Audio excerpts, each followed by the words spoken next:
What's up, everybody? It's time for another professional match of Deadlock. We're going to break it down again, and we are going to be rounding out our coverage of the grand finals of the downtown showdown that happened just a week ago. So that's exciting stuff. This game's kind of exciting. It's a crazier one. It's hard to actually, especially with the way the replay player is at the moment, it's kind of weird. If you want to skip around in the replay and go back and go forward and go back, it just starts to spaz out. So it actually makes this one particularly hard because in this game, fights break out a lot and all over the place. And so I'm often left in this spot where it's like, we kind of need to go back. So we're going to do our best. We're going to do our best and see exactly how this one breaks down. But first of all, let us, of course, do the rundown of who's playing what and how the laning is going to start. So to begin with, there is actually a discrepancy because Lefa's being very naughty and Lefa is over by the Yamato. This is a solo lane. The Yamato versus the Mo and Krill is a solo lane. Yamato being played by Hawk and Mo and Krill being played by Woohoo. And Lefa has just decided that he's going to come over here just for some moral support before buggering off back to his lane with the Viscous, which is Sharky. And then they're going to be up against Dynamo and Idorian and Quig on the Dynamo and the McGinnis respectively. Then going over to the other middle lane, we've got both Paradox and Lash. Now, Paradox is going to be played by Samch over here, and then Lash is going to be played by Hydration, who I think is the first time I'm seeing him play playing Hydration play Lash. So both Lash and Paradox against Kelvin and Infernus. Now, I definitely feel like Kelvin and Infernus would for me, my brain, like just hero-wise, should edge this. Obviously, you have to take into account player skill and coordination and team play and so on. But obviously, there's a lot of we're kind of limited in our information here. So I'm just going off of what I expect off of the abilities. I feel like Infernus and Kelvin kind of edge this one a little bit for me, but maybe I'm totally wrong. The lane I'm definitely sure about though is we've got Abrams versus Hayes on the far right, and by the way, DMB on the Infernus and on PRD on the Kelvin. So much information. So Abrams has been played by Rocker and we'll be playing against the Hayes, which is Orchid. Now, I fear for Orchid because this is not an easy lane and I think Hayes comes online too late in these pro matches. That's what I've been seeing so far. I think Hayes is kind of out of the picture too much. And this is one reason why I think Infernus is kind of the GOAT carry at the moment, because Infernus has kit that is just useful at every stage of the game. Super strong in the early lane phase, super strong in basically every phase. You've got initiation with Flame Dash and the ult, as well as just the afterburn that just chunks anyone down at pretty much any stage. And then obviously Catalyst is some extra damage, and you get damage amplification too and movement slow. So it's just an insanely strong kit actually. And obviously the farming with Flame Dash, once you get it up to the 45 DPS, plus 45 DPS, is just wild. So Infernus pretty goated definitely at the moment. So right, so that kind of covers who's playing what and the lanes. Now we're gonna actually look at, because I know there's an early pick here, and I actually have a feeling that it's not the most. We'll start off with Hydration's perspective. I think there's an embarrassing thing that happens for DMB, if I recall correctly. So let's have a look and see exactly what happens. And I'm on Abrams right now. That's not Lash. They're both hench, but got to pick the right one. Okay, so what the hell happens here? Right off the rip, we're going to get a first blood coming in. And I've watched this game from different perspectives. And I've never watched right from the beginning on this lane to see how it actually comes to pass. But I did see the kill itself, and it was not very fun for DMB. Okay, so we're just like pressuring the lane here. The grenade going forward from Paradox. Just looks very normal right now. Okay, Infernus coming in. Doing some damage. Okay, damage is exchanged. There goes the Flame Dash. And goes into the Veil. Up we go on the Lash. And Kelvin's trying to get in there as well. What's Paradox doing? Paradox is just shooting from the Veil. Infernus is very, very low after this. Still hanging around, getting chunked down by Hydration. You can hear the of the Hydration's attack animation.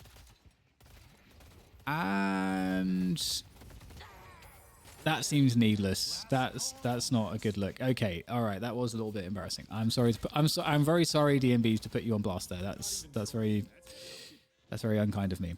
Anyway, moving on. Let's go back. Let's go. I want to focus on Lefa quite a bit in this game just because of how active he ends up being. So we'll check in with him, and we'll see the itemization as well. I want to try to catch that for you guys across the early laning phase, and we'll try to break down some of just the basic stuff with it. I think people that kind of understand the meta or like where the itemization is at kind of obviously you guys already get it. It's not kind of rocket science at this point for the early lane items. But I think it is nice to see, what the pro players are actually doing. So with that said, okay, cool moment here. All right, I'm not going to go back because I'm afraid. I'm afraid the replay is going to bug out on me. So what happened was McGinnis put a wall on this lane that the Viscous and the Vindicta are on. It put a wall to like just clear the entire waves, just clear them all. So now it's the case that you've got your own creeps pushing up. So you know that Viscous and Vindicta are going to be cleaning up here. So at this particular case, if you're a Vindicta or Viscous and you see that there's missing, you may assume that they've gone back to buy.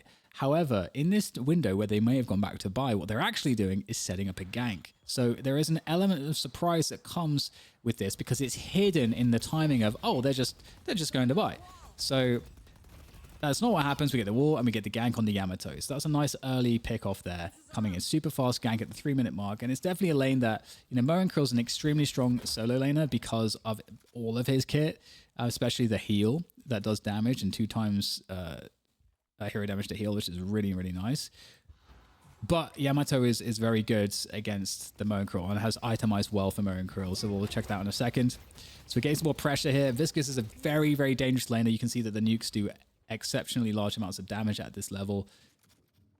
At the just earliest level, it does a lot of damage, 100 damage. Like very nice, like area of effect as well. Good radius on that. So once again, we get the wall coming in from the McGinnis to just try to like push the lane. McGinnis is really nice for this, obviously. Like lane control with the wall can be very, very good. So guaranteeing that you get CS, even in lanes where you're getting a little dominated. Which I would say that is definitely would be the case with Viscous and Vindicta. Lots of spirit damage, lots of bullet damage. Vindicta gets like air superiority. And if you get caught with the stake, you're kind of wrecked. So you can't really venture out too far and feel safe when the stake is online. Keeping track of the stake timings would be kind of next level. I'm sure players will get to that, if not already at this level. Now we've got a bit of a forward engage here potentially. Sometimes it's hard to tell on the mini map because the little portraits are like they kind of make you feel like they're a lot deeper than they are sometimes, in my head at least. So just normal laning stuff. Okay, this is a great time to check in on the itemization because everybody's got a couple of KO souls. What are your first 3 to 5 items? So for Vindicta, high velocity mag, cool. Weapon damage, more weapon damage, and hollow point ward is a really good item. Extra health as well for extra, and you're kind of squishy as Vindicta, and you're kind of exposed when you take flight. So having the extra health early is nice. Obviously comes with some extra weapon damage too. Mystic Burst is nice. Obviously, that's going to especially set you up for your ult to do some extra damage on the Assassinate, but you get the Spirit Shield as well and some extra weapon damage. So it's just all around just very nice. Extra charge, obviously, is a very, very, very nice. Get more ult charges online and plus 10% cooldown for charged abilities and plus 6 weapon damage. So it's just, these are just like great items because you're going to be wanting to just abuse the ult as much as possible when it comes online and especially the also the angles and coverage you can get with flight as well, which we'll see. So that makes a lot of sense. Let's go now to Yamato, because as I was talking about sort of what we're thinking about in terms of itemization, especially against Moenkrill. So headshot booster, obviously that's going to be, headshot booster is really nice. Just the extra 40 damage that you get. It's very easy to connect anything onto Moenkrill, let's be honest. So, just having this in addition to the power slash, which is getting, buffed up as quickly as possible, is going to do exceptional damage. But the first item that was actually picked up, if memory serves, was melee lifesteal. So you get a sustain item, and it's especially nice too because Moenkrill's going to be trying to bully you in close range, and if he hits you with the sandburst, obviously you can melee, and obviously you have access to power slash as well, so you can still do exceptional amounts of damage, and this gives you health back obviously as well, so you get a huge chunk of health back. So if he sees these items on you, he shouldn't be as aggressive or feel like he can be as aggressive. Similarly, having the Spirit Strike gives you the Spirit Shield, which is really nice because when the Scorn comes online for the, which is the healing ability that does damage from Moenkrill, you've got something that's going to tank that with the Spirit Shield and obviously more melee damage, so you get more of a heal back off of the melee lifesteal. So you're doing a lot of sustain right now, and especially as you're in this lane against Moenkrill, at this point, he probably doesn't have a great way to actually kill you. So this is really nice to just continue to have lane dominance here and not get behind on the damage exchange. So I really like that quite a lot. Moan Krill's got some kind of basic stuff. You know, monster rounds is really important because it allows you to not have to spend so much time hammering creeps with your primary weapon, because that just takes a lot of time, firstly. And that all that time that it takes is time that you don't have to pressure your opponent. And being able to just very quickly clear a wave is really useful. And also equally, going back onto jungle farm, you can farm much more quickly with it. So it's just a very important item for certain heroes in particular. You know, McGinnis is another one which I would expect to see it on. Yeah, McGinnis I think is actually kind of OP because she has so many bullets. Like what, 68, 66, like in the 60s in terms of like the amount of rounds that she has in it before reloading. So you can just annihilate jungle creeps with this. And if you get, we don't have to see it yet, but if you get the melee charge as well, you also get an insta reload. So that's kind of nice on McGinnis. Anyway, we actually rushed to the Health Nova, which is an insane amount of heal because we've got obviously the Medicinal Spectre, we've got the Health Nova, and then if we think about Dynamo, who's also got his heal, the Rejuvenating Aura, we've got a lot of heal right now, and Divine Barrier too, so we should be quite tanky on this lane. This should be a very stout lane with high constitution. Now, I don't think I'm going to bother looking at anybody else's items because I think I've kind of covered what I think is the most interesting right now, and so I don't want to waste too much time on itemization, but I think it is interesting just to look at least some of it. So a little puddle punch there to do some additional damage. We're going to keep our eyes on the mini map at this point because we're 5 minutes in. We've had 2 ganks, I think, 1 or 2 ganks. So McGinnis making her way across for another gank here. And obviously the wall is so good for ganking. This angle's not going to be good though for the wall. It's not ideal. It's going to do something. Is it going to be enough? Paradox escaping. Hydration trying to get in the way there. And Hydration in a lot of trouble, but able to get out as well. So looks like that's going to be the most damage done is that initial kill onto Samch on the Paradox. So that's pretty decent considering they dived that. And at the same time, we had to get, this is what I'm talking about. This is what I'm talking about. Okay, I'm taking, I feel very afraid right now, guys. I'm going to try to seek back into the replay. I'm so afraid. Please don't break, please don't break, please don't break. Okay. I think it's okay. So we are on, oh, please. There we go. Okay. So we ganked this lane with Leffa at the same time the other fight was happening.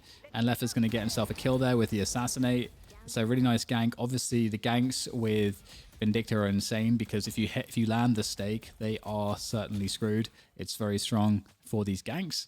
That's precisely what happened. And we got kind of a cool situation there where the final Assassinate to get the finishing blow was actually on the Mo and Krill that was in the Veil. And it reminds me of defusing in Counter-Strike where there's a smoke up, or in same thing in Valorant where you kind of know where they are because they have to be the defusing and they're trying to stick it. And that's kind of a similar situation with the Mo and Krill just stuck in place, just hammering away at Yamato's face. Okay, so we've got like this sort of air superiority in mid here, and so very easy to go between the 2 mid lanes and also even the extremity lane. And you can also see here the vantage point that this gives you over the jungle, the tier 2 creeps there is really, really nice. That's an excellent toss. That's an excellent toss on that stake. Unfortunately, obviously, this is why Mo and Krill is also really strong in the early game, is it's very hard to kill him. He's very tanky. The burrow is very, very effective for escape. And in the meantime, you know, what else do we have going on here? So business as usual, it seems, on most of the other lanes. We've got Paradox going for a gank, actually, very aggressively so, with the swap available. Not able to find it, though. Looks like the Haze was able to get out of there. So they'll get the tower instead, which is a good... I mean, honestly, that's... When you manage to get the tower, it's like... You didn't get the kill, that's fine. It's not like really a big deal. The tower is more important for sure, so it's a big win.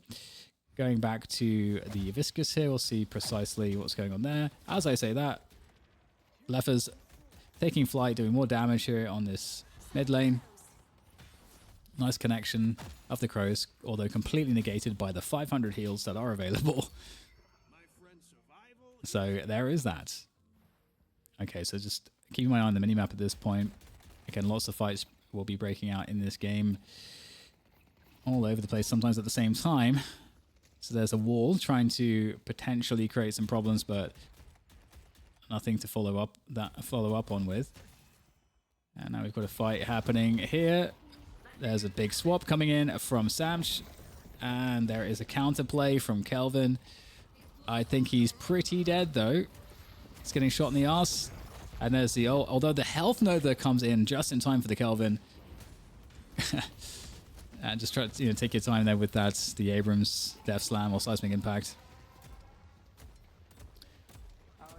Okay, so nothing happening there because of the insane amounts of heals. Kelvin having the health nova is pretty massive there, saving himself.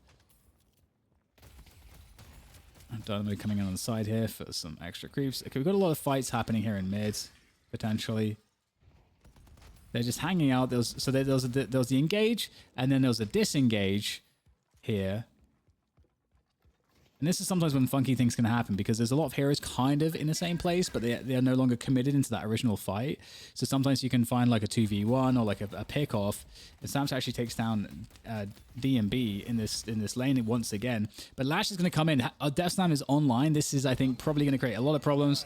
Galvin trying to escape is now in a very bad position. The Flog comes in, hits 3 players. And Idorian tries to go for the Desperation Hail Mary. Ult does not work. The Singularity does nothing. And some good picks coming in. That Death Slam really made a huge difference. But that's kind of what I was talking about. There was this initial fight on this lane.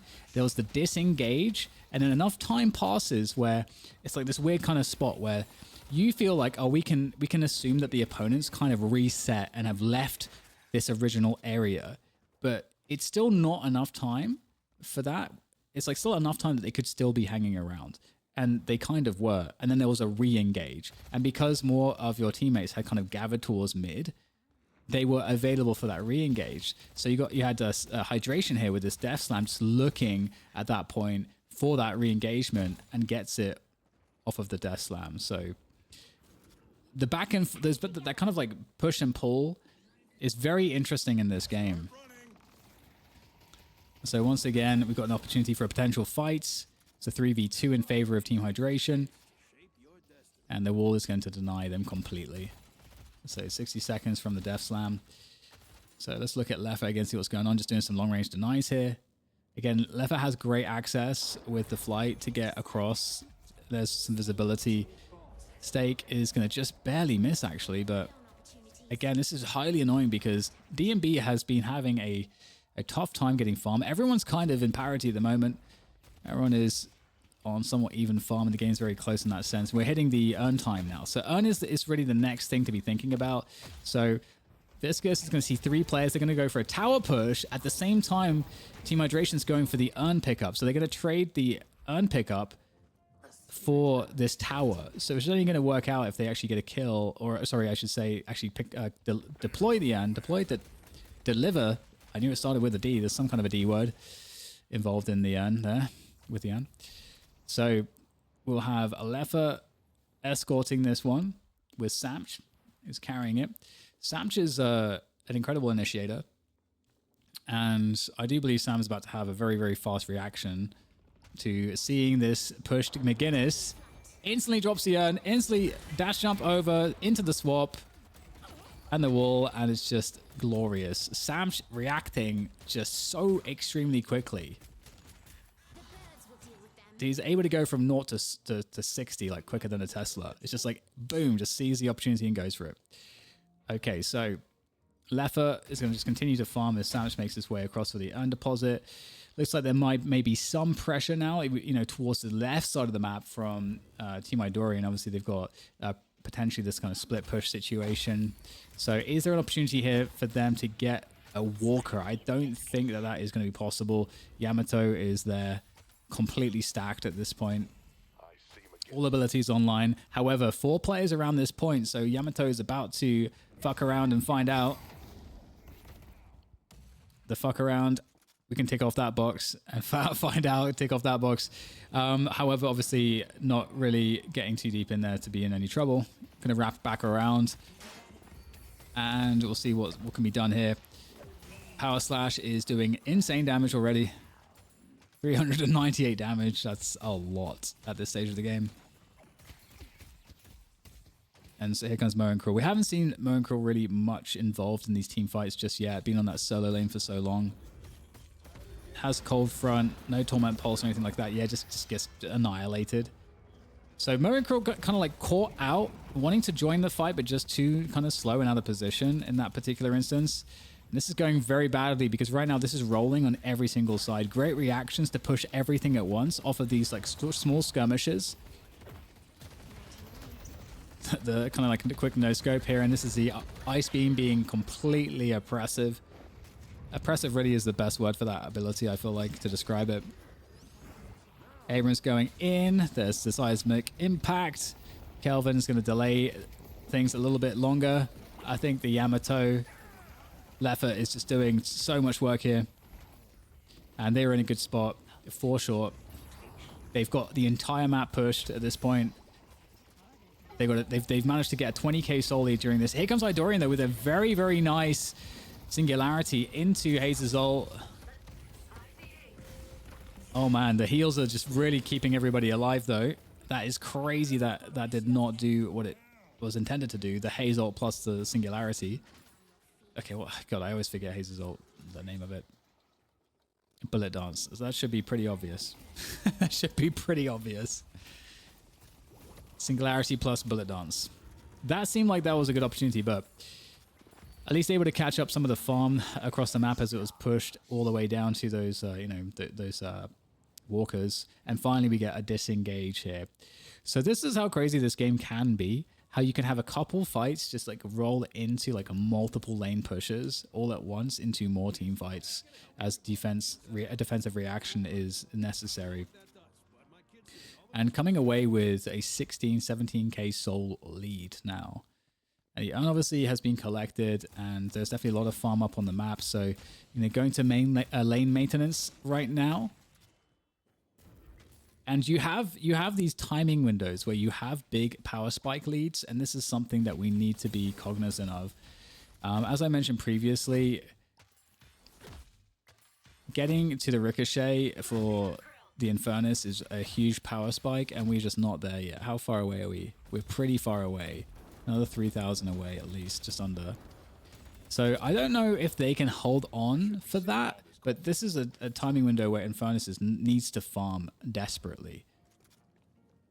Now the urn's coming up again, so this is a potential problem. So Abrams moving his way across to that, going to find the gun buff.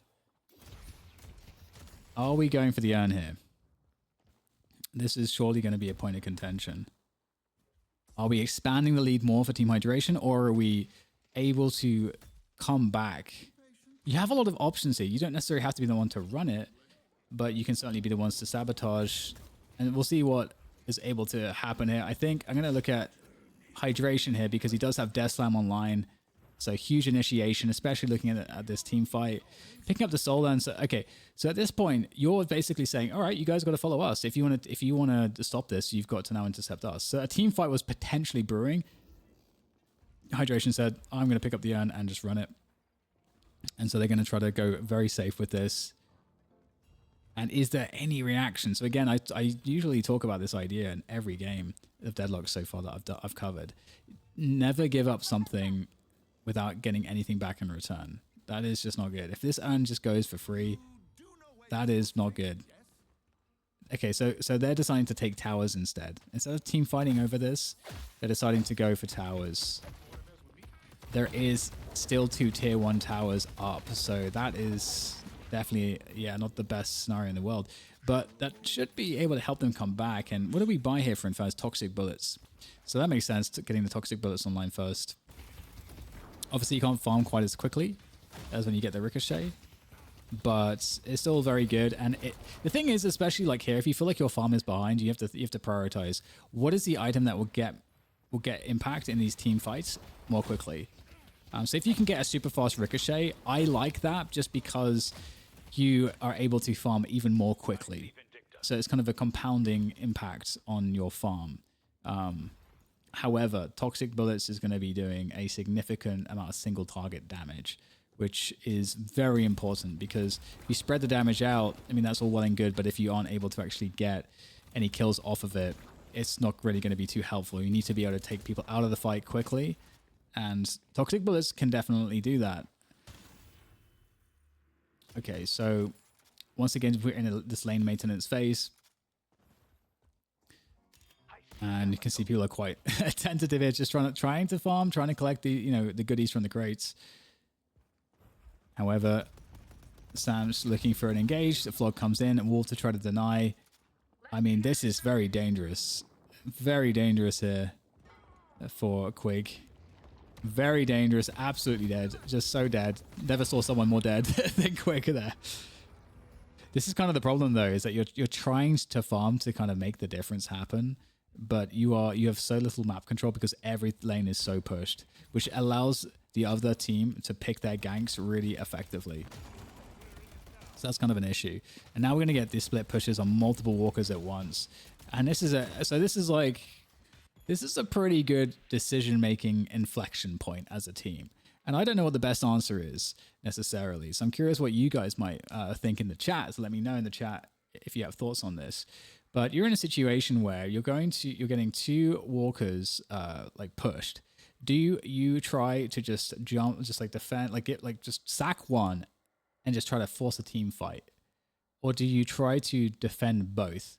Now this one, it seems like the response is kind of too slow. And at this stage in the game, there should be enough damage output to just melt this. So by the time you get here, it's gone anyway. So I guess that's kind of the answer. The only real great option right now is to just try to defend this with everyone and try to get the kills off of it. That seems like the best possible outcome. So what do we have available to do this? We've got two players that are down. They're respawning right now. So that's kind of a problem. Okay, we're going in for the singularity here, potentially. What support do we have? We've got the Kelvin. You can obviously get the nade on, and that's going to do a lot of damage. And we have level 4 of this. No, we don't. I don't think. No, we don't. So we're not going to have amazing damage, but let's see if we can get it. Kelvin does get the nade on that. So it's done enough to save the walker. It's done enough to save the walker. It's just so difficult because it's like you have a timing there to get that singularity in there, but it's just so hard because do you give that up and then just allow them to get away and just not even have a chance to potentially get something? It's just so hard. Obviously, they're going to roll that kill into taking down the walker. So right now, it just seems like there's no good options here for Team Hydration. And I just want to see very quickly, where is Hayes at in terms of itemization? So we got Ricochet, Headshot Booster, Rapid Rounds. So yeah, it's really important to get the attack speed up. So Quicksilver reloads. So okay, so this is very important because you want to get this fire rate bonus plus the fire rate bonus of the Rapid Rounds. Just get maximum fire rate because that's going to impact the degree of damage from the bullet dance, in addition to the damage that you have as well with how the fixation works. So we'll have to see if there's a money ult here, because I feel like that's certainly going to be one of the most important factors here.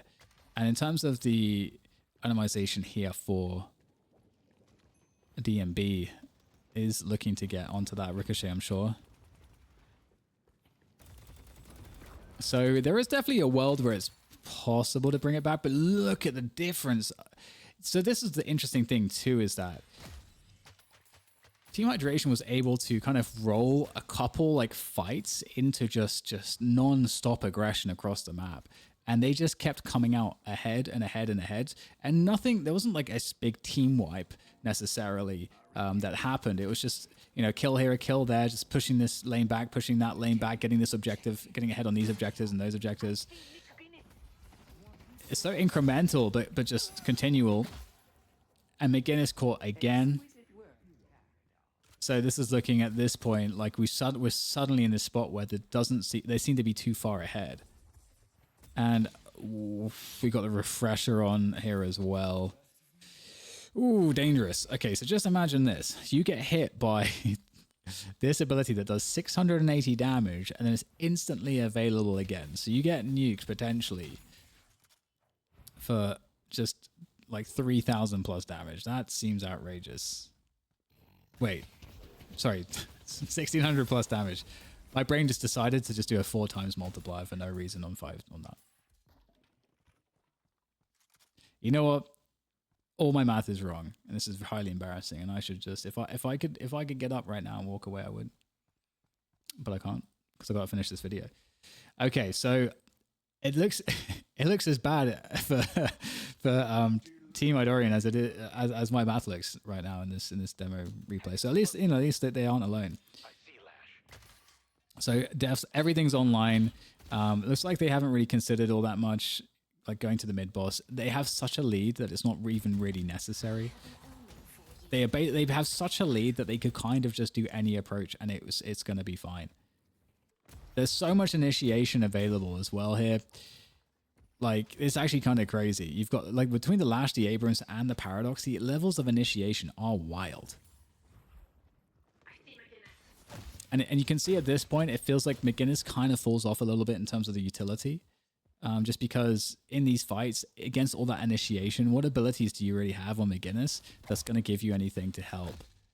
And again, as I mentioned, it's kind of similar with Haze to a certain extent. Obviously, the Blade Dance starts to come online and be relevant now, but you need to land something with Idorian. And Idorian's going to have to deal with, again, how do you get this ult off when you've got 3 different ways to initiate the Death Slam, the Seismic Impact, and then also the Paradoxical Swap. You've got all of these abilities that will basically just cancel out the ult there, potentially. So it's just very difficult to deal with, all of this.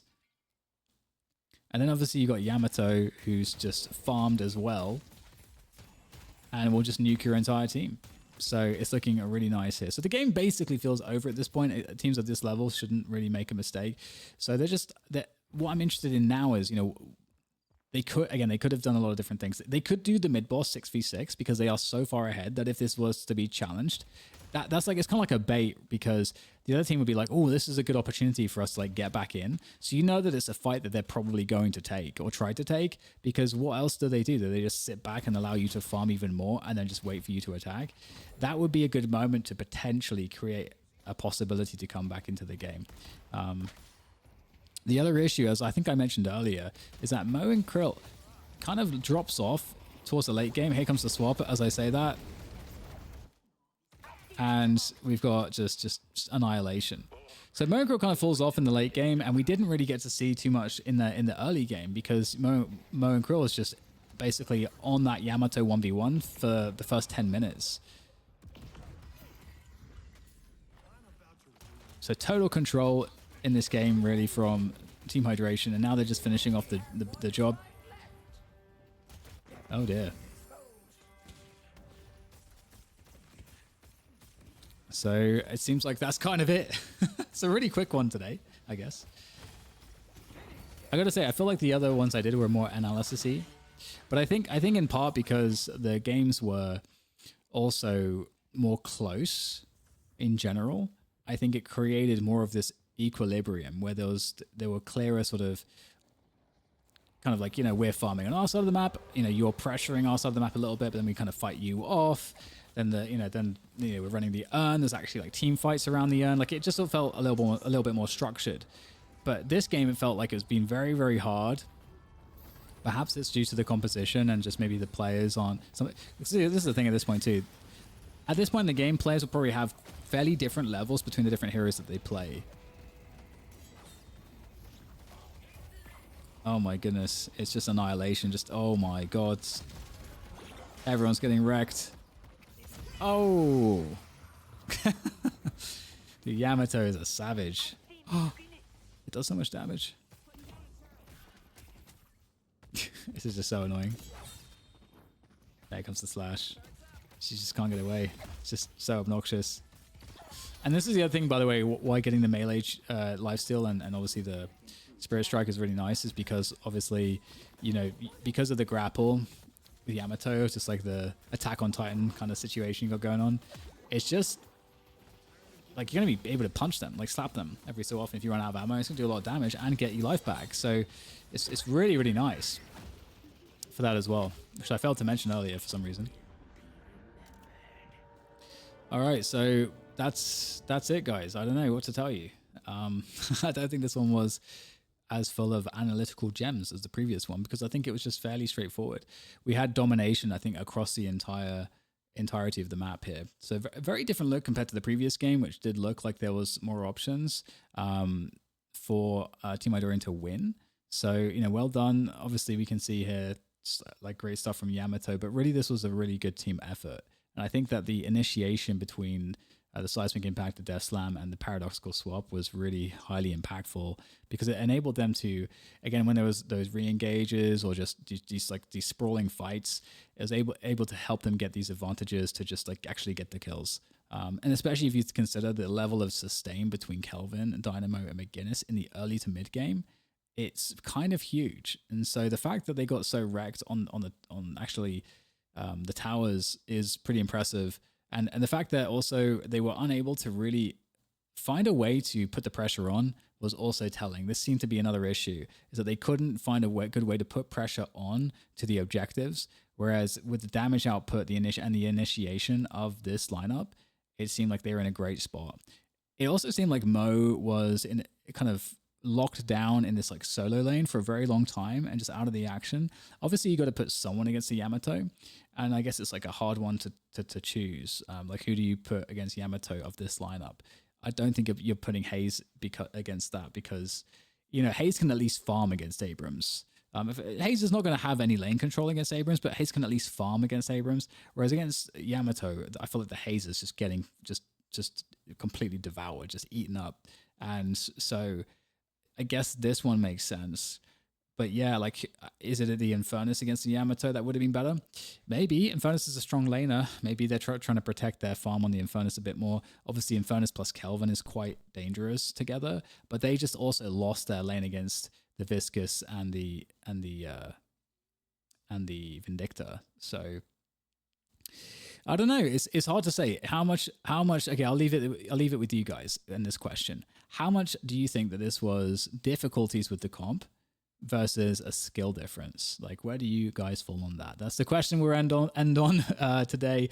We'll be doing more of these as more pro matches get played, and also I will be doing some casting. I can't really reveal anything just yet before any announcements happen, but I will be doing some casting in this game. So this is a great warm up for me.